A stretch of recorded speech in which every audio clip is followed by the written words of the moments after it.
Okay, everybody, welcome to class today. I think we're probably still going to get a few students trickling in, but I actually have huge ambitions for the class today. I think a lot's going to happen, so I just want to jump in and start making it happen. Hey, Hannah. The first thing I want to say is we've got some guests today. Our big key guest here is Scott Lazerson.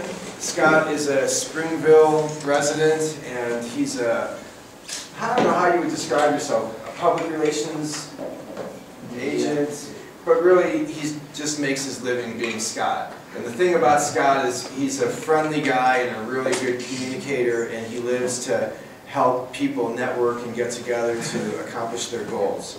And he has, from just living there in his little place in Springville, Utah, managed to develop an extraordinary network of contacts, including contacts with a lot of very famous celebrities whom he works with to do their pet philanthropic projects. And so we've got Scott today, and along with Scott we got Tyler Burton. Have you been a student here, Tyler? Yeah, I've got associates here. Yeah, so he's a former student, and now he's Scott's #1 assistant, I think we call him, right? And we also have some of my friends and acquaintances. Patrick and Ruth are here. These are my capoeira friends, and they're both doing these really cool projects. And we also have Corey, who's one of my former students, and his lovely wife, Siri. Siri. I'm an idiot, I'm sorry. Siri, I haven't told you yet, she's a very talented photographer, and she's been keeping a blog. Corey's been helping promote the blog. I believe she recently got connected. Some famous Hollywood cinematographer contacted you. We heard this story off the blog once Corey started working on it, right? Well, it wasn't. It was all Corey's fault, right? Because that was what he told us. He said mainly it's mainly it was because of me, but anyway, your blog is doing well, and so we want to talk about that. And some of my other advanced students are here. Hannah's here, who has an awesome blog, and Josh is here. Anyway, so here's the plan today. I'm going to give a condensed little lecture on the history of public relations. Especially I want to talk a little bit about the dark underbelly of public relations and the things about public relations that you don't learn in your normal PR class. And then just a little bit, the evolution of PR and where we're at today with regard to the changes that we've been through. Because I make the argument that we've just been through this unbelievable shift in the whole fundamental nature of how we come together and live and work and do things, and we're at the beginning of this revolution, and the nature of public relations is getting reworked as a product of that. And Scott is the kind of guy who's living in the future with regard to where PR is going. So I'm just going to give that talk real quick, and then I'm going to open it up to Scott, who I think is going to do his thing with you guys for a little while and share, maybe he and I will bounce off each other a little bit and have a conversation going. And then my hope is for let's say for the final 30 minutes of class, my friend Patrick and my friend Ruth and maybe a few others can share what your projects are that you're working on. And then Scott will do a little consulting right here on the spot with each person, and we can get a little feedback, and then the rest of you can have a sense of how a successful public relations practitioner today would handle that kind of project. And of course, anybody who wants to jump in and ask Scott a question, and I've been telling Scott about, this is my class that's doing blogs, and I'm constantly hearing from students about all these wonderful things that are happening as a result of the blogs that you're doing. You know, last semester we got a student who got a book contract, and another student who's getting $10,000 bicycles sent to him to review, and another student that wound up getting a job with the Deseret News, writing sports for them. And I've got Katie in the back who's got 4,000 views on her dating blog, and my other student who is so interesting. I haven't told you about her. Is Aubrey in this class? One of my students comes from a polygamous community, and she left that community, and now she's kind of in the regular world of learning about dating and stuff like that, and so she's blogging about her experiences like socializing and dating after having left the polygamous community, and she's getting 100 hits a day on her blog. It's just unbelievable, all the things that are happening.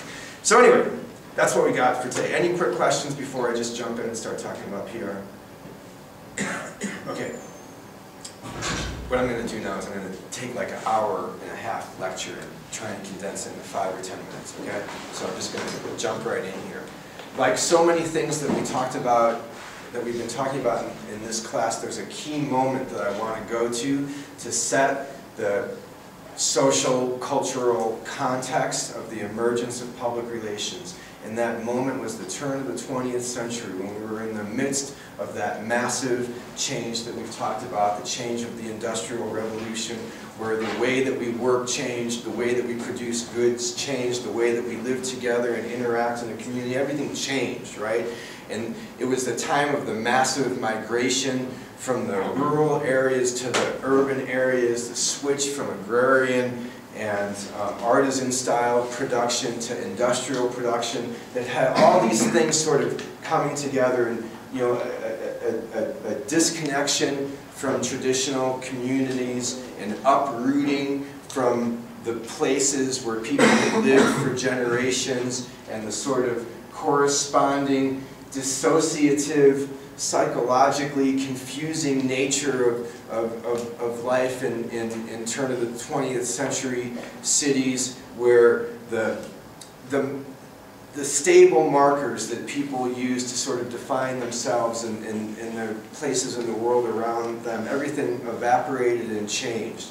And instead you had this sort of crush of people coming together, huge numbers of people coming together and living on top of each other in the cities, in these living in squalid circumstances, working in what we would consider to be extremely substandard conditions, not making a livable wage, not working in safe and healthy conditions. This was before the times of minimum wage and 40-hour work week and occupational safety and health laws and child labor laws. It was the wild frontier days of industrial capitalism, when you had the rise of what we can think of as these early corporate robber barons, these super wealthy industrialists who had amassed not only huge amounts of wealth, but a lot of political power and market power, right? Because it was the days of the early monopolies, the sugar industry, the steel industry, the oil industry, the transportation industry, the railroads and that sort of thing. Those were industries that were dominated by by powerful but individual players in certain powerful companies with very little checks on their power, right? So they were, so they had monopolies, and they were able to drive competitors out of business, and they didn't have to worry about respecting their employees, because behind every underpaid, undervalued employee that they had, there were 100 guys who were ready to step in and take his place if his fingers got caught up at the machine, or if he dared to complain. You know what I mean? Because we didn't have the protections that we had at that point. And the experience, you gotta think about it, the experience of living in the city at that time and having a factory job, you were just driven by necessity all the time. And it wasn't like you had the luxury of pulling back and going to school for a while and talking to a professor like me who would explain to you the evils of modern industrial corporate capitalism, right? You had a sense of injustice and that something was wrong, but there wasn't anybody there to connect the dots.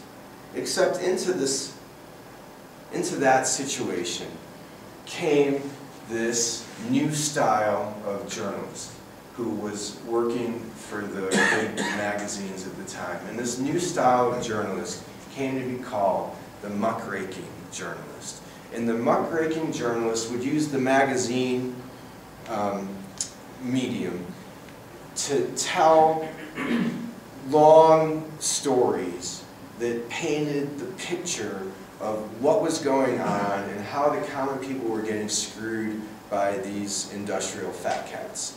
And I'm talking about Ida Tarbell, who wrote a lot about Standard Oil and John D. Rockefeller, and how, you know, the oil industry was basically just one giant monopoly controlled by Standard, and how he drove everybody else out of business. And he had this incredibly vertically and horizontally integrated monopoly where he owned, you know, not only all the oil wells, but, you know, all the oil tanks and the tank cars and the trains that carried the oil around, and the refineries. And I mean, he went so far. Under Rockefeller, Standard Oil bought the forests that they used to cut the trees down that they made the barrels out of that held the oil, right? I'm talking pre-gasoline age. This is the age of kerosene, right? And so it was like a complete monopoly. If you tried to, you know, compete with Rockefeller, you know, if you decided, oh, I found oil in my backyard here in Oro, I'm going to start my own oil company. I'm going to call it the Joseph Smith Oil Company. I'm going to make it oil for Utahns, you know. You know, Rockefeller would come and he'd like try and buy your oil company, and if you wouldn't sell it to him, he'd be like, oh, that's too bad. He'd say some nice things to you. He'd come back a few weeks later. He'd say some more nice things. He'd double his offer. If you didn't sell it to him, it was on. And he would declare war on you. And what he would do is he would just flood the area around you with cheap kerosene. And he could do that because, you know, he had so much money, and he controlled the kerosene network everywhere. He would just raise the price of kerosene everywhere else. He'd drop it in Orem until he drove you out of business, and then you'd be out of business, and the kerosene would come back up, and you'd go after somebody in Florida or Texas or something. That's how it worked, you know. So anyway, into that scene comes Ida Tarbell writing about Standard Oil. You had Upton Sinclair writing about the meatpacking industry. You had Henry Demarest Lloyd writing about the finance industry. It was these muckraking journalists who came and told everyone the story and connected the dots. And those muckraking journalists started a political movement called progressivism. And progressivism was all about making the government make laws to protect the little guy in the face of the big guy, right? And it was all about the kinds of things that I already listed: 40-hour work weeks, minimum wage, child labor laws, occupational safety and health laws, all that kind of stuff. It came from the popular demand for those things as instigated by these muckraking journalists. And so what really was going on at that point was all of a sudden, I mean, you had in the Industrial Revolution, you had the corporate fat cats exercising their power in this new age of industrialism and mass communication. And then all of a sudden came up another power. What would come to be realized was the greatest power on earth, mediated through mass communication. It was the power of public opinion, right? It didn't matter how much of a monopoly you had and how much control you had over your workers. If everybody in America hated you, and we still have some semblance of democracy, you were in trouble, right?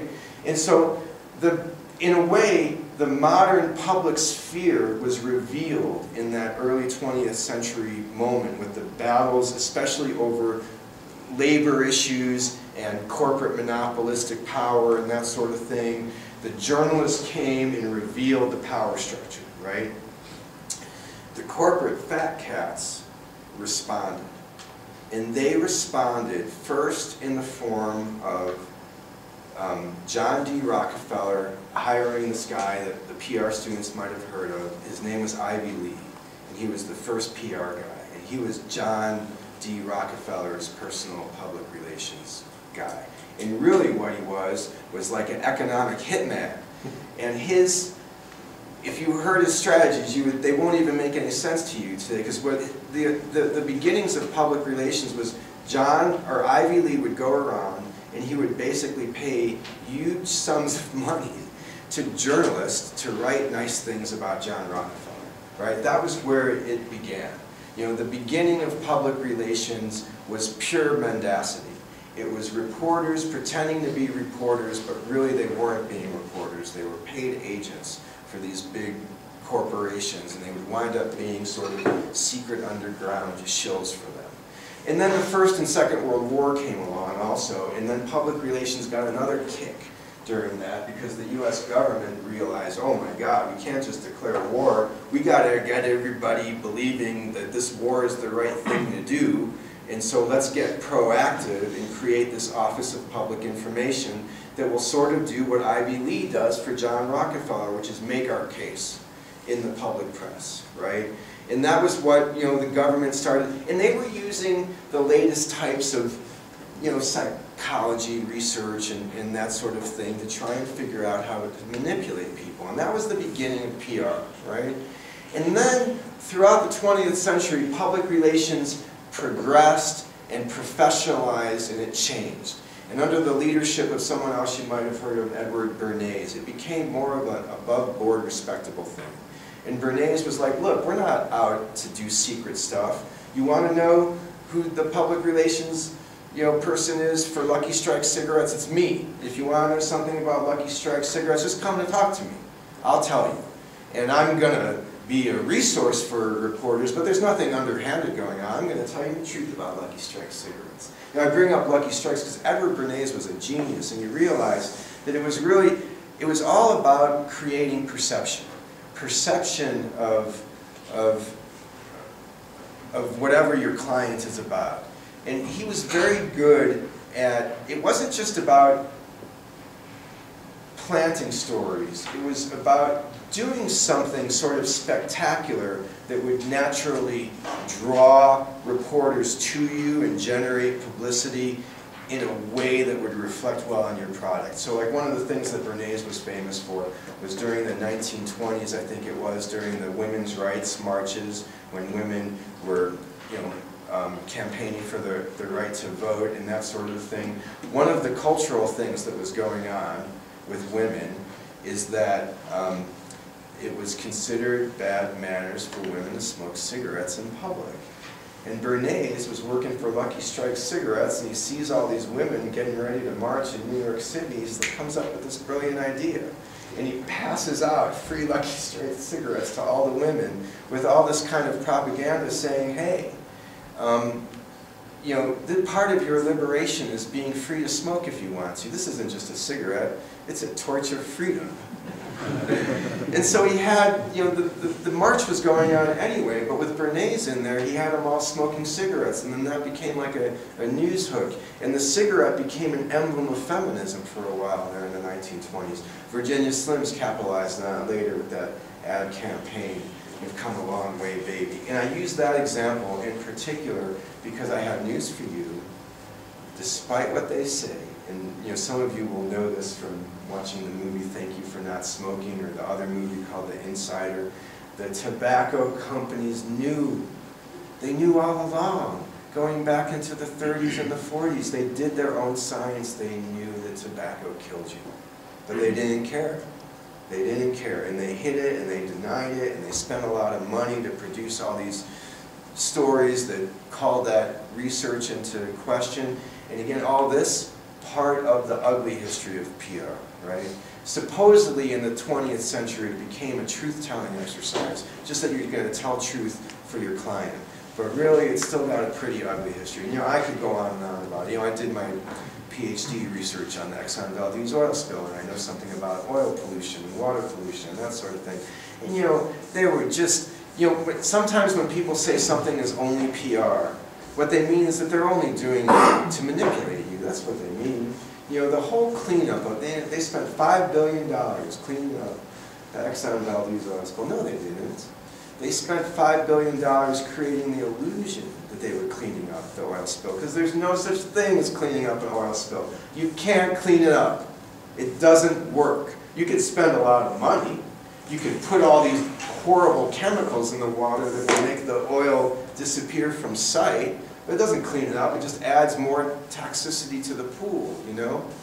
But anyway, that's the kind of thing that PR is sort of known for. But still, you know, and by the way, my friend Scott, who's a journalism professor here, doesn't think that we should teach, or excuse me, when he first started teaching, he didn't think that we should do PR and journalism in the same department, because he said they're about opposite things, because journalists, being a journalist is all about telling the truth, and being a public relations person is all about lying.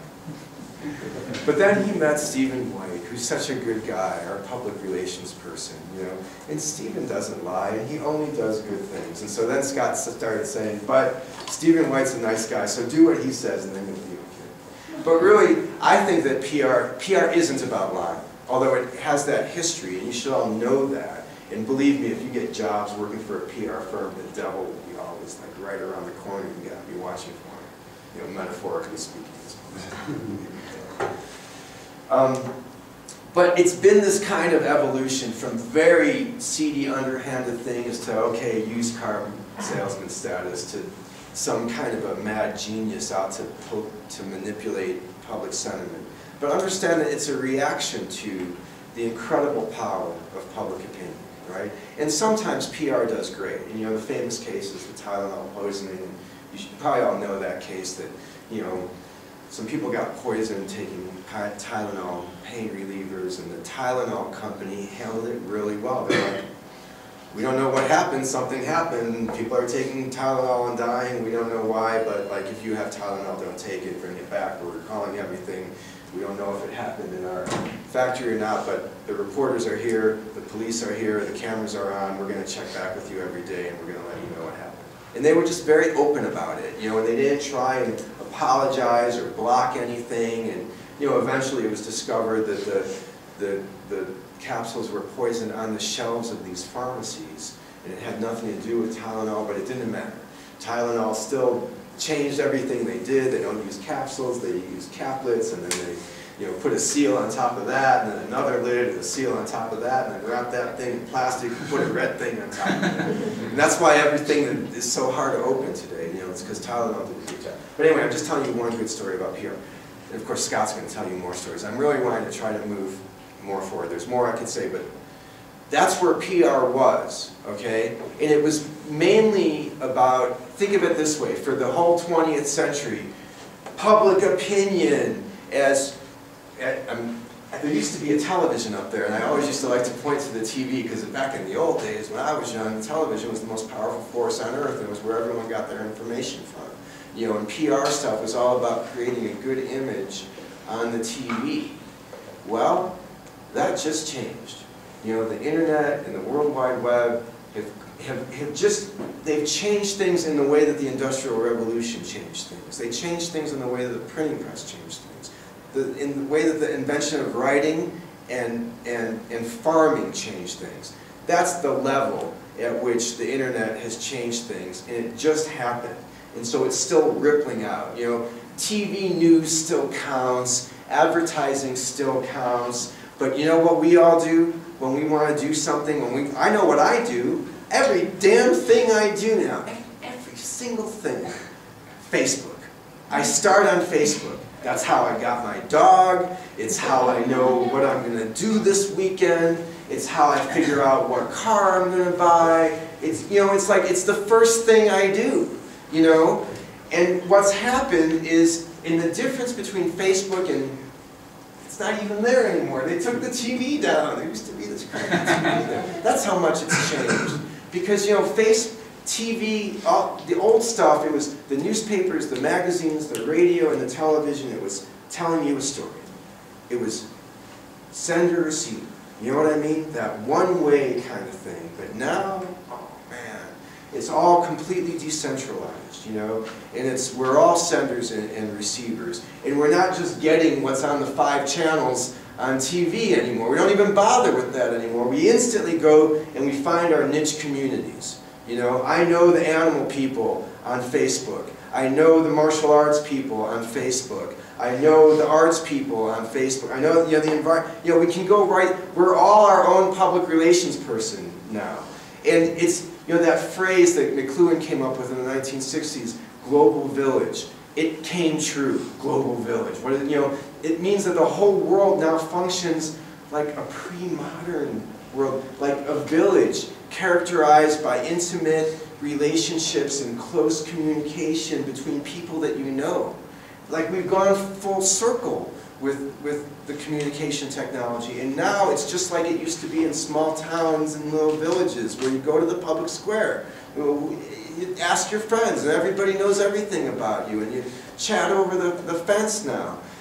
And everything now is going to move that way. Every function, every business, every organization has to have a social media person, because all media just became social media. We all became our own public relations people, And, and I'm being very optimistic about this. I'm going to save my cynicism for another day because, the corporations control the internet, the government can pull a plug on you. God knows what levels of surveillance are happening around us right now. But that's for another day. Right now we have the world's most optimistic person in the room, and so we're only going to be sunny today.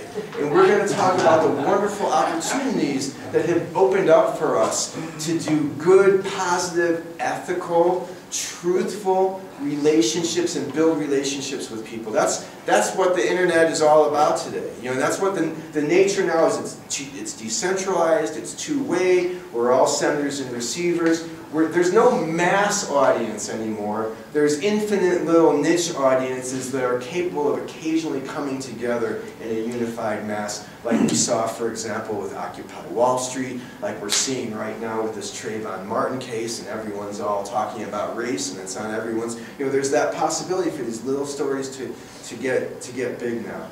And so, what are the rules of this new world? The rules are, number one, embrace it. If you're not there, then you're nowhere. You know what I mean? If you think that you're going to do some kind of a project that doesn't have a social media arm, forget about it because it's not going to be a success. On the other hand, this is the metaphor I keep using, is it's just like the frontier days when Brigham Young came over the Wasatch and he looked at Salt Lake Valley and it was all open, empty, and he's like, this is the place. Let's just homestead it, man. And that's how I'm seeing everything with social media right now. My little best chiropractic patient.com website, I'm the first one. I mean, sure, there's lots of chiropractic websites, but is there a niche chiropractic patient website that is also a vegan and he's crazy about martial arts? That's my little niche. You know what I mean? And all I gotta do is keep putting content, and I'm gonna go up on those Google search rankings, and then what's gonna happen is the whole thing's gonna raise underneath me. That's the strategy that we want to do right now. So it's putting content up, and it's interacting with as much people as possible, being a good global village citizen, going to the public square every day, participating in the debate, not being a selfish jerk, but being a nice guy. Because really the key to success is to build credibility in personal relationships over time. That's what Scott does, right? That he does so well, and that's what we all need to be doing right now. And if you just do that over time, you're going to be able to promote your project, and you're going to be able to find your niche. The good news is you don't need $1 million advertising budget to try and, that's what they used to do. They'd spend $1 million and blanket the whole country with the most expensive television commercials. Really, they're only trying to get like 0.5% of the audience that is relevant to that commercial. Well, now you could just go straight to that audience. And instead of spending $1 million, you could spend $100. $100 on a flip camera, and $10 on lunch, and you're ready to go. So anyway, those are the things I wanted to say. So I'm going to throw the ball now to Scott. 15 minutes went a little further than I wanted it to be. But so Scott, you take as much time as you want, and then hopefully we'll do some consulting. Grant, he is a rock star. I appreciate you having me here today. Wow, it's funny, like, I'm very optimistic, but everything you said is absolutely true. The last couple of years have been crazy. I want to jump into one thing first. Yeah, we're going to pass out a little sheet of paper right now. It has just a couple of questions. It has your name, email address, your Twitter handle. Is everyone in here on Twitter? Just curious. How many people are not on Twitter? I'm almost there. Almost. Did you just hear him talk about social media? I mean, I thought for sure, like right now. So are some people on their BlackBerry or their iPhone? Does anyone have a BlackBerry? I just got rid of my BlackBerry. Wow, no one. Does no one have a BlackBerry in there? I used to. I got rid of mine. You just got rid of yours? All right, did you get an iPhone? Yeah, I just got an iPhone too. So I'm at Scott Lazerson, if anyone's on Twitter right now. Because right before I drove up here, I had a few of my friends at Forbes magazine.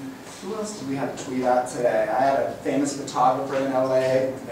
Oh, yeah, Pando Daily. So I had a few friends tweet out who's the coolest person you've met on Twitter? And so we've been sort of like looking at who people are meeting on Twitter. But if you'll tweet me out or follow me, I'll follow you back, and then we can begin the social media conversation, because I'm telling you, the world is no longer right here in Orem, Utah. I mean, like, right now, if I jump on there, I can be tweeting with my friends in India. I mean, we know that just through Facebook, but now with 140 characters, I mean, it's really a rock star. So we're handing this out. So it's name, email address, Twitter handle. So everyone try to write down what you want your Twitter handle to be, because I'm also curious, because Tyler couldn't get, he's Tyler Burton, and he couldn't get Tyler Burton. So just saying, try to grab it if you can.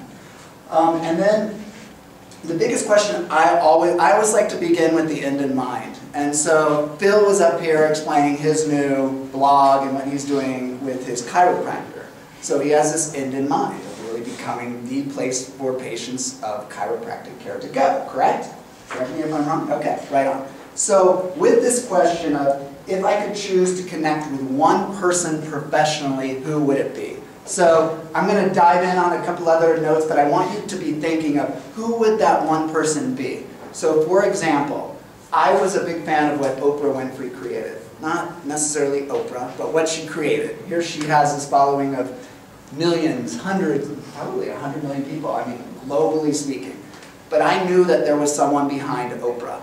So for years I was like, God, who? And you could see it when the credits rolled back in the days of, I couldn't slow it down on the TV, but you would like try to grab that credit and be like, Ellen Rakuten. So I knew for years that the executive producer of the Oprah Winfrey Show was Ellen Rakuten. So my one person, if I had been sitting in your seat, it would have been Ellen Rakuten, because I knew she had created something globally recognizable. Well, fast forward, she's now a partner of mine. We're working on 2 television shows together. So I want you to be thinking literally, as crazy as it might be, it could be Graça Machel, Nelson Mandela's wife in South Africa. It could be, some people have written down Kris Kardashian. Some people have written down executive directors of nonprofit foundations. It could be anyone. It could be someone, Terrell Owens, the great football player. It could be anyone you want to connect to. Because literally by the end of this class, because we speak often, we like to make sure that one person in the class is connected with that person.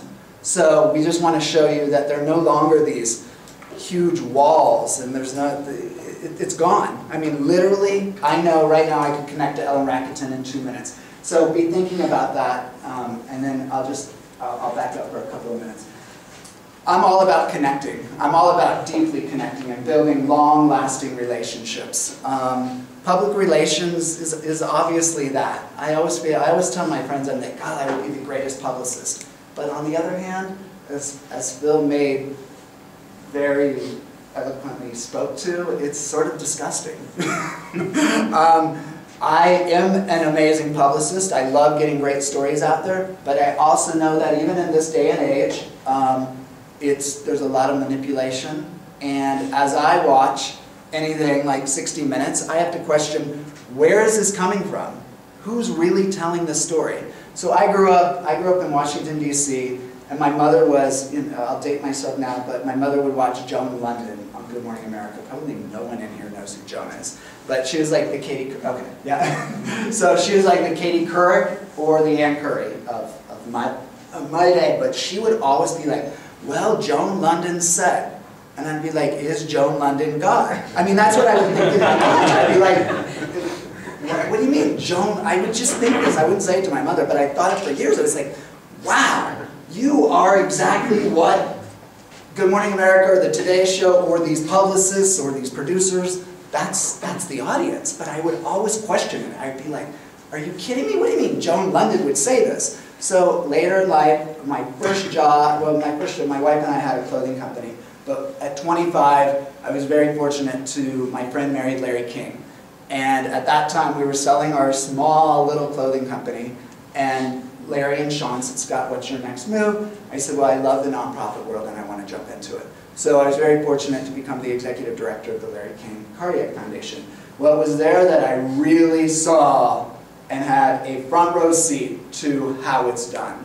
And it truly is. It's all about who you know. But my law is actually, it's not who you know, but it's what you know about who. So when you know what the right questions are to ask, boom, you're in the right circles. And so I saw how we could influence the world through media. Well, fast forward, I had an amazing ride, and the last couple of years, 2 years ago, you want to talk about as someone who loves publicity, I had a public relations nightmare. An old boss accused me of a theft, had me thrown in jail. It was the worst thing of my life. But fortunately, as Bill said, you build these relationships. So the first person I call is my friend at People Magazine, and she's like, you're just going to have to let it ride. You're just going to have to let it ride. And now, I'm seeing the fruits of letting it ride. My best friend came to me and said, Scott, you have nothing to lose. I'm going to pay you 10 grand a month to put our CEO in your circle of friends. I was like, are you kidding me? Yeah, I'll try this. And so we signed a contract, and that first week, I called my friend at Sean Hannity, and I said, hey, they want the CEO on. And she's like, okay, great. So being a great publicist, boom, my first client on Hannity. And then I did a media tour with them and took them back to New York, and we met with Forbes, and Forbes did this awesome article, and I was pitching Forbes for Liberty Tax to be on in Forbes magazine, but she's like, I like your story. How do you connect all these people? I want to do a story I knew. So she did this great story and really called me a professional friend. So at the end of the day, this is what I've done for the last 2 years, and the opportunities come from connecting. And I look back over my life, and in the last 2 years, just a couple of things. I judged Miss Universe in September in Sao Paulo, Brazil. But that started 10 years ago when I happened to meet the president of Miss Universe, and I've stayed in touch with her. I've stayed in touch with her. And I'm telling you, if most of you are in public relations or communications, is that the field everyone in here? So I mean, right now, these are the relationships you want to have. I mean, right here, because as you stay in touch with these people, you're going to be able to call him, you go, oh my goodness, yeah, we were in class together and we did this and this and this and this. It's so important for us to build long-lasting relationships. So I judged Miss Universe. I was fortunate to meet Governor Gary Herbert, fortunate, or some might say unfortunate, I don't know. But I met him at an event, and he asked me immediately, he's like, I want to be on Sean Hannity, so I stepped away, I called Lauren at Hannity, boom, I hired Tyler. Tyler's on a plane to New York with me and the governor, and we had the governor on Hannity, so the experiences just are so powerful. And and we're going to now jump to you, because the bulk of this I want to be about understanding and knowing you. You're giving me 50 minutes of your time, 45 minutes, an hour of your time, and I want to be engaged with you. But I'm also developing a docu-series with Ellen Rackerton, who I had spoken of earlier, the person I wanted to connect to professionally. And so I want to walk through now with you. Has everyone written down a name? Has there? Not all of you have it. Oh, they didn't make it. Who doesn't? Oh. They must have went around the middle. There you go. Yes, I want to know you. He does. Okay, sorry. I'll give you another minute. Has anyone tweeted out already? I'm curious. Oh, good. But on these both sides, you guys all wrote down a name of someone you wanted to connect to professionally? Fantastic. Does anyone? What if you don't? What if you don't? Anyone. I mean, just think of any, I mean, I know my mom would have written down. I mean, it's Laura Bush. I'm never going to connect to her. But anyone you can think of. It doesn't have to be professional. No, it could, I mean, ultimately you do want it to be professionally, just where you want to go with your life. Right, but I'm just... Yeah, but anyone. I've had everywhere. We've seen Kim Kardashian 100 times, so please, did anyone write down Kim Kardashian? Good. Okay, does anyone want to share who, okay. Jim Rome. Jim Rome. The... Radio broadcast. Okay. Is he in LA? Yeah, he's in LA. Yeah. Dan Wyden. Who? Dan Wyden. Dan Wyland? That Wyden. He's the advertising campaign manager for Nike. For Nike? Yeah. Wow. Advertising campaign, that's his title? Yeah, he came up with the Just Do It. Oh, so he was old school. Yeah. Is he still there? Yeah, he's still in the game. And he's still there? Yeah. Really? For sure. You're positive he's still working at Nike? I'm pretty dang sure he was just recently referenced in Steve Jobs' autobiography for a lot of work that he did with the Apple as well. Oh, really? And he works at Apple too? Or so he's not at Nike, he's like his own firm? I believe so. Okay. Do you know his firm? Do you know where his firm is? No. Are you online? Yeah. Okay, just look it up. Because I mean, literally, we want to walk this through by the end of the class. Who did you know? Mine's a little weird. Diddy, you know who Diddy is? Diddy. He built a whole empire, basically. And I used to kind of get obsessed with, I don't know what show, it's like, I want to work for Diddy. He has so many connections, Yeah. I don't know. And why do you want to connect to him professionally? Because he has a lot of connections within like different industries and everything. Is there one particular industry you want to work in, or do you know? Not yet, not necessarily. Okay. I mean, probably like celebrities, but Are you on Twitter? yeah, You are you following him? yes. Okay. Okay, good. Who else had their hand? Someone else had their hand up? 'Cause we're going to go around the whole room. I really want to hear everything. Okay, go ahead. I put Jerry Jones. Like, I don't really know what I want to do, but like, Okay. Jerry Jones is the owner of the Cowboys? Yeah. Okay. I'm a huge Cowboys fan, Okay. and this kind of like, I like how he, obviously he had owned a huge like oil company, and then he didn't really never had a football job before being the general manager of the Cowboys. Helps being the owner, Yeah. but I don't know, so. Cool. Who did you write down? I wrote Polly Osmond. She's like the executive makeup artist for Victoria's Secret.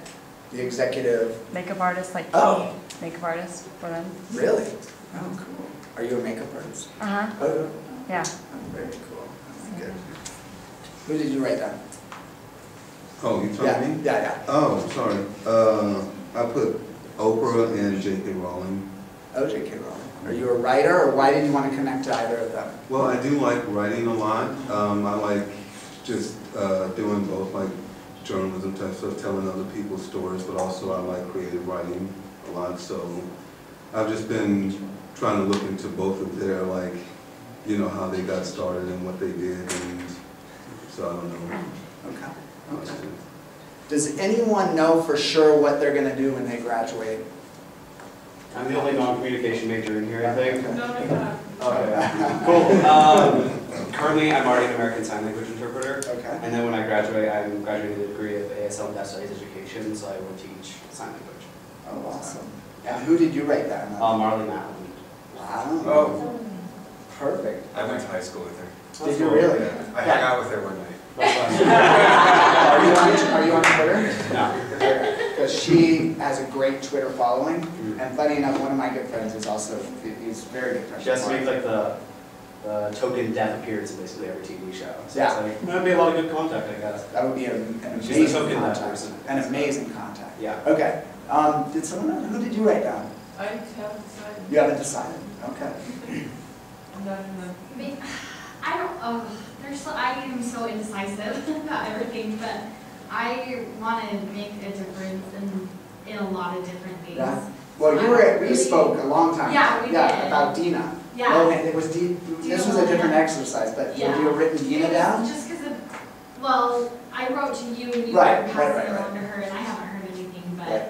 like about abusive relationships and things like that, but also, I mean, like my sister had melanoma, and you know, I have a lot of different passions, so I'm just someone that I can make a difference with. Right. Well, the whole point of this exercise is, at the end of the day, I mean, like, you guys, you're going to graduate from how are you, juniors, seniors? Where are you at? And you're graduating right now? No, not yet. No, not yet. I like- Sophomores, juniors, seniors? Juniors, seniors. So you have another year. And truly, right now, we actually can make some connections. So I know you want Diddy, you want the gentleman at Nike, because you're going into advertising, you're going into public relations? Okay. And this is what I want to walk through. So I am fortunate to be writing a book with the woman who wrote the article on me in Forbes. And so Kiri and I have been working on this book together, and I've come up with 6 principles, 6 laws, if you will, that I want you to actually, you can write them down, because I think these 6 laws can actually take you to this person. Josh, who did you write down? Bob Iger. Okay. Does everyone know Josh works for Disney, so that makes total sense. Why do you want to meet Bob? Professionally. Because based on what I've been told by a lot of my bosses in the past through Disney, that I have what it takes to make it to the top. Okay. I like it. I like it. And this is another thing I want to throw on the table. You might change the name. Because, for example, I had someone who was so adamant about meeting Angelina Jolie. And I was like, okay. And we brought her up to the front and we did the whole exercise. And I wanted her to understand that. What did you want to achieve? You want to make it to the top. Fantastic. Bob Iger is a rock star. So is Michael Eisner. So is, we represent, our small company represents Andy Mooney, the former chairman of Disney Consumer Products. There are plenty of rock stars around the ultimate rock star. So around Oprah are 100 other rock stars who actually might say, oh yeah, I totally want to give you some insight to how Harpo works and how the world of Oprah works. Because if you can imagine, these people are maxed. I mean, like, their lives are insane. Diddy's life is insane. The first person I'm thinking of, actually, you need to connect to is, and we follow each other on Twitter, and he just spoke at Harvard on Saturday, is Diddy's former assistant. He, and I think it's I'll find his name on Twitter, but you two need to connect. Because at the end of the day, we're all, I mean, I still consider myself like naive and young and sort of stupid, even though I now have a kid that's going to go to UVU this fall. But nonetheless, you want to begin to build your career and find those rock stars that are around Diddy. It's so easy to find that shining star. It's so easy to say Oprah. It's so easy to say the president of Disney. It's so easy to say all these people, because that might just be what sounds great. But at the end of the day, who's been around Diddy? Who's making Diddy's world? Who's running all the different divisions? Where's this guy who actually came up with Just Do It? Who else was around it? And this is what I want you to begin thinking of. So the first principle that I have is you win, I win. So at the end of the day, if I can guarantee success around me, so I know Phil, and Phil is doing this blog, and I think it's a rock star blog. Actually, I might not think it's a rock star blog, but I like the blog, and I like Phil. I want to guarantee success. What can I do to do that? Am I tweeting things out? Am I posting it on Facebook? How am I ensuring that he's going to win?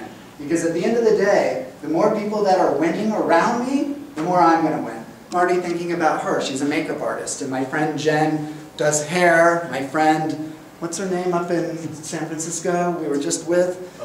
She's going to be doing the makeup for American Idol. I mean, I'm like already thinking, like, how do I ensure she at least, are you on Twitter? Uh-huh. Okay, did you tweet me out? What was your name again? At Scott Lazerson. Okay. Yeah, because I'm immediately think Jamie. You need to be in touch with Jamie, who's a makeup artist. So my mind is already thinking, how do I make sure Josh, who's over at Disney, actually has the chance to maybe speak with Andy Mooney? I'm going to have to make sure it's right. But how am I immediately thinking, how do I ensure he's going to win? So that's the first principle, is you win, I win. The second one is, it's not who you know, but it's what you know about who. At the end of the day, it really is, everyone's like, oh, Scott, you know everyone, and you can connect me here and here and here and here and here.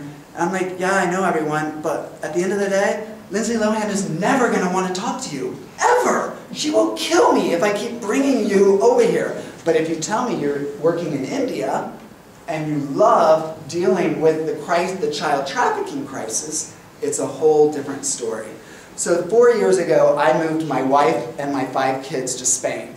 Eva Longoria, who is on Desperate Housewives, was my partner. We were working on a television show together, and we decided to do a philanthropic summit where I would honor my favorite people who worked in charity. So we brought in Jeffrey Sachs, who wrote The End of Poverty. We brought in Stefan Bogner, who I want you to meet, who runs Jolie Pitt for Brad and Angie in Cambodia. We brought in like the who's who. It was the most amazing, it was a 3-day summit. John Legend opened it up, Shaka Khan, and everyone closed it down. But at the end of the day, we raised $1.2 million to give away to 5 different charities. So fast forward 2 years ago, I had this crazy dream. I was doing this crazy self-empowerment class, and the Friday night they said, you're going to go home and you'll have a dream tonight, and you'll come back tomorrow. I was like, okay, we'll have a dream. And I usually don't remember my dreams, but that next morning I woke up and I remembered my dream. And I went to this class, and there were like 40 people in it, and I jumped up. I was like, I had to tell everyone my dream, so I had 40 witnesses about this dream. And anyways, the dream took place at this event. So I'm out at the pool where we're building the stage where John Legend was going to perform. All that's true. But I'm standing there, and then I see this hot redhead, my wife's redhead, this hot redhead walking out towards me. And I'm like, and she's in a black dress, and it's hotter than hell in Spain, and she's walking towards me. I'm like, who is that? Who is that? And there were famous people floating all around already, and in real life. But she gets closer to me, and it's Sarah Ferguson, the Duchess of York. And I'm like, oh my goodness, wow, you're so gorgeous, and all these things. Anyways, we became like immediate best friends in this dream. I was like, why are you here? And she's like, oh, Scott, I'm here for your event. And I was like, cool, cool, cool. Anyways, so that was my dream. I shared that dream. Fast forward about 6 months. I'm staying in Los Angeles at the Four Seasons Hotel. We're having lunch at the pool with some friends from Australia, talking about an event. We were a charity event. We get up, we leave, we walk down, we're walking right around the pool into the hall, and literally walking towards me with an entourage is Sarah, the Duchess. And I was like, my heart sank, and I say to the attorney that I'm with, I'm like, is that the Duchess of York? She's like, yeah, it is. So I immediately, like, not even thinking, and this is all going back, just so you know, it's not who you know, but it's what you know about who. I turn around and I go, Sarah? And she, and I mean, like, she had 5 people with her. They all turned around going, yes? And I was like, I'm Scott Lazerson. And she was like, yes. And in my mind, I'm thinking she knows me. And she's like, yes? And very polite, but yeah, you're crazy. And then I'm like, on my feet. I'm like, I worked for Larry King, because I knew she had hosted Larry King once. Still. That's great. There was no banter. And then I said, and I love children in crisis. And she immediately, it was like her whole, every wall that was around her came down. And she came up to me, grabbed my hand, she goes, what's your name? I said, Scott Lazerson. And she said, how do you know about children in crisis? I go, oh my goodness, I've worked in charity for 10 years. I love everything you do. She goes, there's not a North American who would know about children in crisis, and you know about it. And I go, oh my goodness, I love it. And at that point I go, and I love you, and I had a dream about you. And then I became that crazy stalker. And then I said, how do I get a hold of you? She hands me her purse, because you immediately begin to know like who the team is, and you're like, do I call him, him, him, him? She's like, no. And she hands the purse, waits out, gives me her number, tells me what room she's in. And later that day, she and I actually shot some footage together for Oprah and Ellen Rakuten, who I'm working with. So just remember, never approach someone unless you know something about them that would actually pique their interest. So you might run it, we might walk out of here, and imagine if for some crazy reason Diddy was here. I'm sorry, I was trying to find you on Twitter. No, I like it. Okay, just add Scott Lazerson. But imagine Diddy's here. Are you going to be that fan? Are you going to be that person, I love you? Because just think about the hundreds of people that come up to him and say that day in and day out.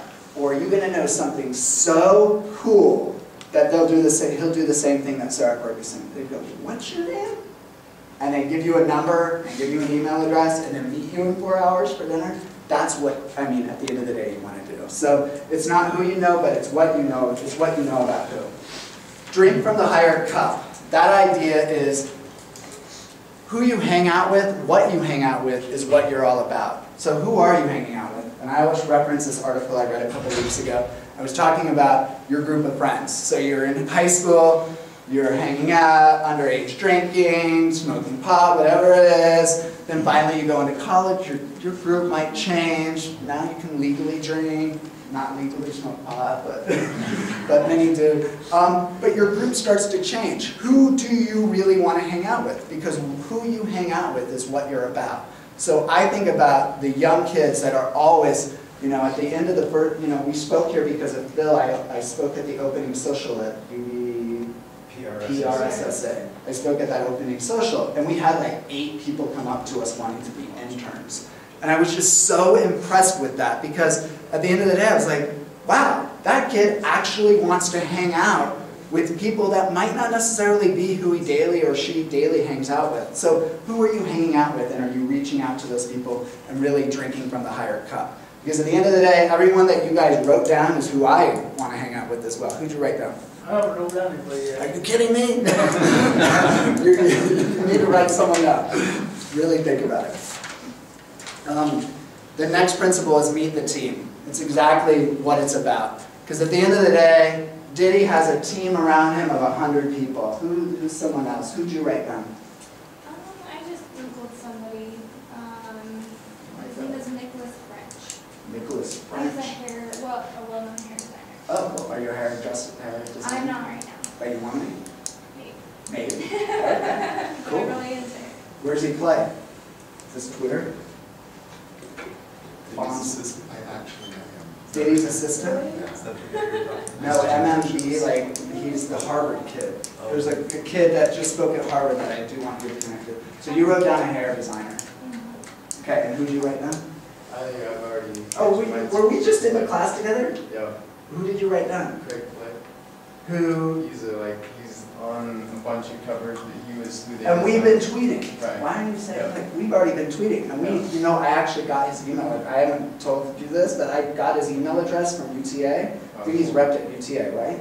Do you Well, I looked remember? into his bio and I looked and I found like his main agent has like contact info. I think he's at UTA because I got his email address and I'm waiting to hear back from him. That's so funny. I was so curious. So does anyone know who this guy is that he wants to connect to? Have you heard of him? What was Say his name. Craig Flick. Plitt? Flick, yeah. If you P- saw him, you would know him. He's like the Watchman, the dude that glows blue. They designed that guy after him, and he's been on over 200 magazine covers. Because I was like so interested. I was so interested on why you wanted to connect to him. He's like, well, he started out really humble circumstances, and he went through like the army to get his funding, and then he made himself just by random chance. He met with this photographer, and the photographer was like, "Hey, you're fit." And he's like, "Well, I'm an army ranger, of course I'm fit." And then they wanted to do Photoshop, and now he is the wealthiest fitness model and fitness expert in the world, and he's just. But are you in the fit? Do you have why? That's why? what I want to do. I want my passion is fitness and like natural fitness, and that's what Phil and I'm doing my blog about that. And before I thought I knew what natural fitness was, and Phil reassured me that I didn't. That's true. And so I started looking into it, like more like eating organic and like doing actual workouts outdoors and stuff like that. Right. And that's what he's all about, and so that's why I love it. And so I find it interesting. So you know his team, correct? Right. Do you know? I mean, this is I've been trying to find his main team since the his last. main team, because that's what we've been tweeting about, right? We were looking a little deeper, because I looked at it too one night. Because at the end of the day, let me just tell you, I spoke at the U of U 5 months ago. We had a class of like 100 kids there. And everyone filled this out, everyone wrote down their email address, everyone wrote down who they wanted to connect to. And my life is crazy busy as yours is. And I always recognize that. I don't care if you're in 6th grade or you're a college student or you're a professional. Everyone's life is maxed. But there were 100 kids in that class. We took it, I personally, not Ty, I have a team of 2 and a couple of interns. I wrote 50 of those kids, or adults, and said, hey, did you connect to XYZ? And what's going on? And what did you think of my class? How many people do you think actually wrote me back? 2. God, wow. I would have thought, like, I'm the first to write back. If someone writes me, I'm like, hey, yeah, this is up. Like, someone wrote me today from a class just a couple weeks ago and said, hey, why aren't you following me on Twitter? He goes, that's my only request. I was like, done, and I followed him. But, like, I'm connected. And think about your life. How much easier is it going to be once now you know that someone's going to lead and guide you and say, hey, you keep having to dig. It's not just going to be, oh, here's his number, 310-246-3400. I have Larry's old number memorized, but someone's not just going to hand you that number.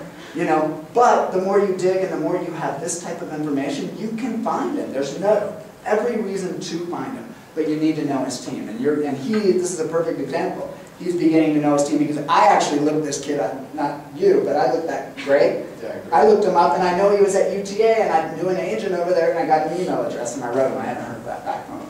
But we'll continue that banter. So meeting the team is so important in connecting with the person you wrote down.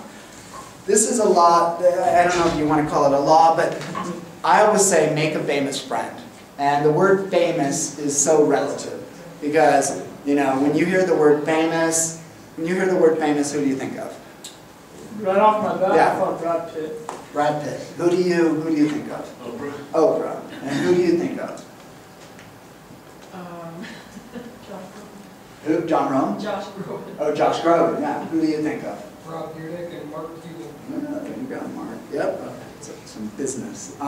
So my whole thing is famous is so relative. I come to UVU, and at the end of the day, I know Phil.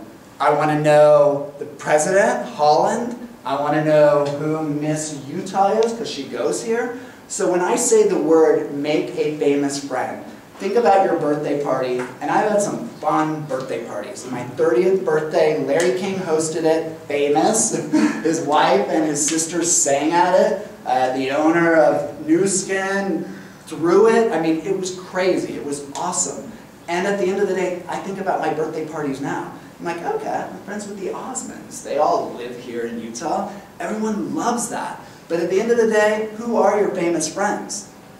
Everyone has someone in their life or access to someone. Because if I push all of that to the side, my entire life, and just look at where I live. I actually live in Orem. Yeah, no, it's okay. I live on 1600 North. 2 doors up from me is the mayor of Orem, Jim Evans. So everyone might not go, he's not Brad Pitt. That's for freaking sure. But Jim shows up, and there's a little bit of notoriety to my life. You know, I think about the Cubbies who live, actually Jim lives 3 doors up. The Cubbies live 2 doors up. And I think about, and it's not Steven, it's a nephew, but nonetheless, it's a Cubby.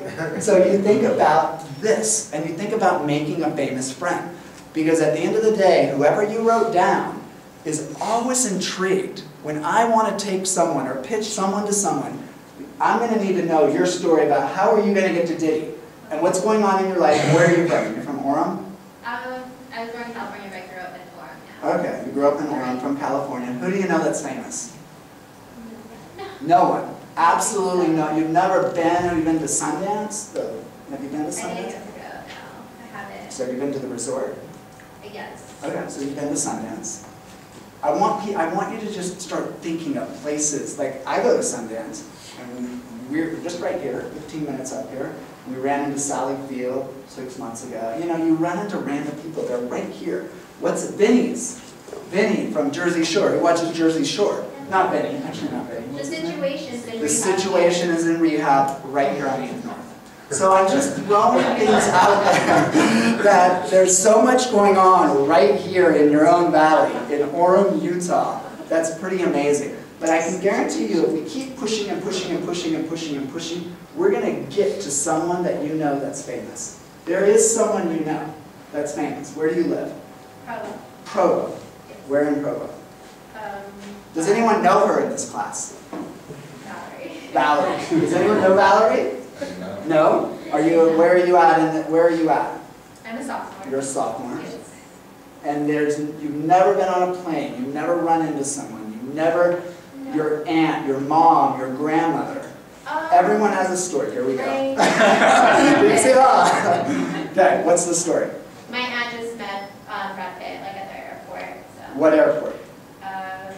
California. LAX? Okay. Yeah. So I'm just saying, you want to gather as much information in your life, so when that time comes that you run into Diddy, you're going to be like, oh yeah, my aunt was just in LAX with Brad. But all of this, the only reason I'm sharing these 6 principles with you is because I want you to seriously meet this person. I want you to win. I want to hear back from you after this class, like, I did run into so-and-so, or I did connect to so-and-so, or I actually do know someone at Nike, and it's not the guy I wanted to know, but I'm one step closer to getting to know that guy. And all of these principles built together. This I always love, and weirdly enough, I was on a call yesterday. Tyler does my business development, so he's always reaching out to new clients. So we make our money by representing personalities and companies. So just as I said at the very beginning of the class, and I'll wrap this up, as I showed at the very beginning of the class, my best friend came to me and said, I'll pay you 10 grand, just put our CEO in your circle of friends. So obviously publicity is a lot of the fallout of what we do. But we're always introducing great people to each other. When the story is great, I am more than happy to put you together with who I think you should be with. So he has a great story. He's getting ready to sell crickets. I'll let him sell it. I'll let him share his own story in a minute. But I already immediately know who I want to connect him with. And this person is one of the coolest people on the planet. And so you're already on that level. So this principle of introducing your two most powerful people to each other. And I always say your two most powerful connectors. Because everyone has one. Everyone in your life, you have that person that you just know, oh my goodness, Brian knows so-and-so and so-and-so and so-and-so. Or it might be one of you. Or it might be your aunt, or it might be your uncle or your cousin. But everyone has that person in their life that they know. You just know, if you want your finger on the pulse, they're going to know when Coachella is, or they're going to know when the Academy Awards are, or they're going to know when the Color Festival. How many people went to the Color Festival? It was pretty amazing, wasn't it? Was it like, was it your first time or 10th time? First. Who else went? First time? You went? Amazing. I can't wait. I hope you're following me on Twitter because the pictures we have from it are amazing. And literally, my buddy who is the lead singer of Plain White Tees was like, you're in India. Why are you in India and you didn't take me? And so, I mean, like, it was the coolest experience. But there are those people who know, and I have a friend, I'm very well connected, but I have another Brendan who's in Salt Lake who's crazy connected, and he's like, where are you? Because we're taking you and your kids to the Color Festival. I'm like, okay, great. But you have those people in your life. I say immediately make that connection. So who are, you'll know two people, and you want to connect those people because suddenly more magic's going to happen. And if you go back to principle 1, you're helping them win. Because those people want to know everyone. Because really, when I take this from you, I'm going to want to email you, and I'm really going to want to know, hey, what's going on with Oprah, for real? And I know your mind might be thinking differently now, and it might not be Oprah, it could be someone else around Oprah, but I really want to know how you're progressing in getting to that person. And then the last principle is living beyond 9 to 5. At the end of the day, everyone likes to think, okay, I'm going to just go to my job, I can cut hair, 9 to 5, might happen. Well, let me tell you, my friend Jen, you're on Twitter? No. You're not. Well, you should get on Twitter because my friend Jen cuts Lindsay Lohan's hair. Well, let me tell you, she got Lindsay's hair because she got to do it and is now flying all over the world with her. She's a Mormon girl, funny enough. It's like crazy, Mormon, but it's funny that she's a Mormon girl. Because at 2 in the morning, she was willing to go over to Lindsay's house and cut her hair. I mean, so it's living beyond 9 to 5. On Twitter, one last story on Twitter, if anyone's on it, at midnight the other night, I was like looking at Kathy Ireland. Does everyone know who Kathy Ireland is? She was on the Sports Illustrated model. She was tweeting, and I was like, oh, I don't know her, I've never met her, but weirdly enough, I knew we'd have to have mutual friends. So I tweeted her out. She immediately, at midnight, tweets me back and she goes, Scott Lazerson, I can't believe, or you and I share Rochelle Carey, who is my friend from Headline News, the anchor of Headline News, as a friend. I'm immediately following you. And we've since, actually I've heard from her CTO, and we're actually talking about some business opportunities. But that happened at midnight. So just think about living beyond 9 to 5, because that opportunity to meet this hairdresser, or to meet your guy, might come in the most random of times at 2 in the morning at Denny's. And are you on or are you off? Because I've lost a lot of opportunities of people I think I would love to meet. I've actually met Diddy. But do you think I was on my game? No way. It was when he and J-Lo were, remember when they were dating? Yeah. And she wore that dress? Remember that Grammy dress? I literally was 1 row away from them and had every opportunity to speak to them, but knew none of this. So I wish I could go back in time and be like, oh my goodness, I know what you're up to, and now I actually just speak about 100 things. But nonetheless, it always happens outside of 9 to 5, I think. So any questions about? What was number 5? Number 5 was introduce your 2 most powerful connectors together. Okay, so let's walk through. Who wants to meet the person that they wrote down, like now? We know you do. We're working on yours. Who for sure says, okay, your person was Rob and Mark. And why would either of them, first of all, want to meet you? I enjoy the action sports industry. Rob's very obviously into the action sports. Yeah. He does all these different activities to help people. Yeah. And that in and of itself is PR that he does for himself, helping those people, creating his own brand. And that's the thing that I want to do for people when I get into the business, the PR business. So why would he want to meet you? Because I have good ideas, I think. Okay. And what if he says there are 100 people who have good ideas? I show them a good idea. Yeah, what's a good idea? What can we pitch him right now? What's the pitch? Yeah, this is what I'm saying. That moment. You do you want one remember? right now? Yeah, 100%. We have 2 malls with empty department stores. Okay. We have a huge community of skaters in Happy Valley. Okay. And they have nowhere to skate that's safe or accessible or open all the time. Nowhere, Not good places. but there are places There's a couple. that suck. No, I just want to call a spade a spade. That's all I'm Yeah, going to do. no, they really do suck. They So suck, we but open people are up, skating. we open up a skate park inside the old Bourbon store. We put a retail outlet store featuring Rob's DC brand stuff. And what's your name? Workshop John. John, what's your last name? Ingles. Ingles. Does anyone know John? Josh does. Does anyone skateboard in here? You skate? Does anyone else? Does any of this resonate? Does anyone know how we could get to Rob Dearden? Does anyone in here? How are we going to do this? Seriously, like this is what I'm talking about, you and I. If John can get to him, like right now, I'm not going to make a phone call, but I want you guys engaged in this. How are we going to get to Rob for John right Well, my wife's uncle's son owns half of Nitro Circus. now? Your wife's uncle's son, so your wife's cousin. Mm-hmm. Okay. Well, yeah, but So- it's actually her great uncle, but Okay. we're really Okay, close cousin. with him. The So, cousin. Okay. his name's Jeremy Rawl. And So he- Jeremy owns half of Nitro's. Circus, which Circus. partners up like with Rob Deerdeck and like the Fantasy Factory and stuff. Okay. So this is what I'm saying, because at the end of the day, yeah, it's great that I'm here and I can help facilitate. It's great that Bill's here and can help facilitate. But at the end of the day, you're going to have to facilitate this. And there's, and are you on Twitter? I am. And you're are we following each I other just yet? tweeted you like 20 minutes ago. Perfect. You're following Rob? I am not yet. Okay. Because I don't have any. You're not yet. I don't prior to now, I didn't feel like I had anything important to say Okay. that would Okay. resonate with them. Good. Because this is what I'm saying. Because I already know I'm already going to be her friend. I mean, I'm like, oh, okay, she's a makeup artist, and I know some really cool makeup artists, and my friend Elaine loves me because I got her Eva Longoria before she was Eva Longoria, and she's been now flying all over the world. So we're going to connect. But at the end of the day, we want to make sure, John, that your story is so bad A that she's actually like, I would actually call my cousin, because you have his number, correct? My mom does. Yeah, so she would call the cousin to connect you with this idea. Because if you really want to do it, because at the end of the day, I've had 100 ideas. None, like maybe 2 of them fly. So I just want you to be thinking, how dead on can you be, and how can you create this? Because all of this, I'm going to sum it up, just as Phil started it out. All of this is PR for yourself.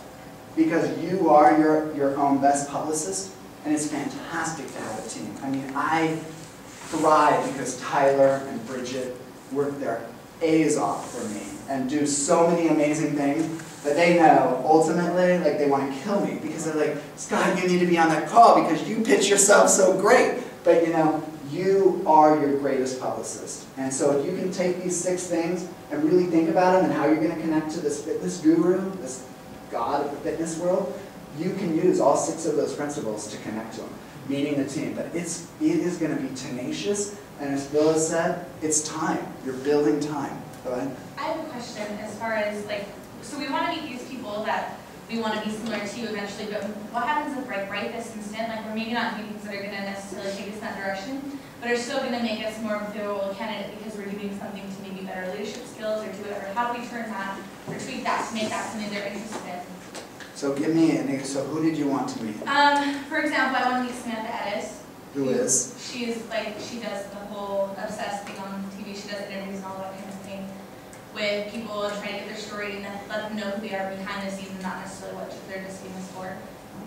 So like, I don't know, for example, like for me, I want to do PR, but right now I'm working and I just got elected as VP of Student Life, and that's something I'm doing better myself and help promote more activities and network and do all that kind of thing, but it's not necessarily exactly something like interviewing or doing and kind of like talking with any of the local stations or anything.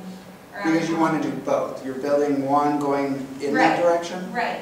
I think it's going to come back to authenticity and really being authentic in what you're saying. Because at the end of the day, every successful person does want to mentor someone. You do. I mean, I see it day in and day out. I spoke at the U of U last week, and I had a girl in there who was talking about the LGBT community, and she was a lesbian who was in love with Ellen DeGeneres, but her story was so dead on, And it made complete sense for her to meet one of the producers at Ellen, because that girl is going to have someone take her under their wing. So the more because that was concise, you know, like this is what you're doing, this is where you're going, this is how I'm doing it. I don't know all of the, you know, I don't know every road I'm going to take, but maybe you can give me some information, like, what's her name?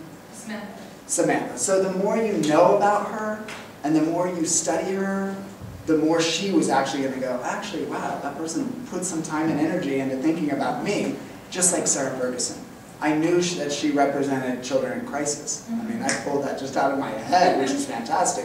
But you knew enough for her to want to connect to you. So, you know, I didn't know where I was going to go with Sarah, but I knew enough for her to actually take the time to go, wow, there's no way a North American would actually know this much about me. And so it's just, right now in your time, it's just think about these principles and how that they can apply, maybe not even to the person you want to meet, but the person, Ruth, who do you want to meet? There you go. Yeah, we love Bill and Melinda Gates. But someone in here might have someone who works at the Bill and Melinda Gates Foundation. You might not, you know, I know we are a self-absorbed society, but I swear principle number one, you went, I went, is so fantastic. Because you're like, who in here? Because I believe, like, I believe honestly, like, she's on Twitter too. So, so I'm just saying, like, there's a complete opportunity that's happening right in your very midst of getting to Rob Dyrdek. That's not a joke. And I always like to say, and leave on this note, like, let's call Rob. Because right now, we will call, so my wife's best friend's husband's the chairman of Skull Candy, is begging, my oldest is in love with Rob as well, and they want to go down. And my other friend owns half, what's his company? He owns half of DC. What's his clothing company? Rob's nephew, or I don't know the whole. They own Young and Reckless. Young and Reckless. That's one of my best friend's companies. So there's so many opportunities right now to get Rob on the phone. Is it going to backfire on me? That's my question, and that's what I want each of you to think about. If we get Diddy on the phone, is it going to backfire on me? Is it going to backfire on you? Or are you going to just be able to go on, oh, I talked to Diddy once? You know, because I really want you to think deeply about the people you want to connect to. And if you're not in that place and you're not set to do it, maybe there's someone else who's 100% ready to go to Disney and has a story, and let's get into Andy Lee. Yeah. So I think you basically did make me want to change who I want to meet. I don't want to meet Diddy, I want to meet his team. Like, I want to meet who made him Diddy. Yeah, like, that's exactly. what I want to meet. Yeah, so this is just the thought. So I thank you for letting me come up here, and I'm sorry I took so much time, but please, I hope if anyone isn't on Twitter, I mean, that's the best way to get a hold of me, because I will immediately respond. Did I respond to you? Yeah. Okay. Actually, I'm still. I haven't waited. But thank you for that. So great.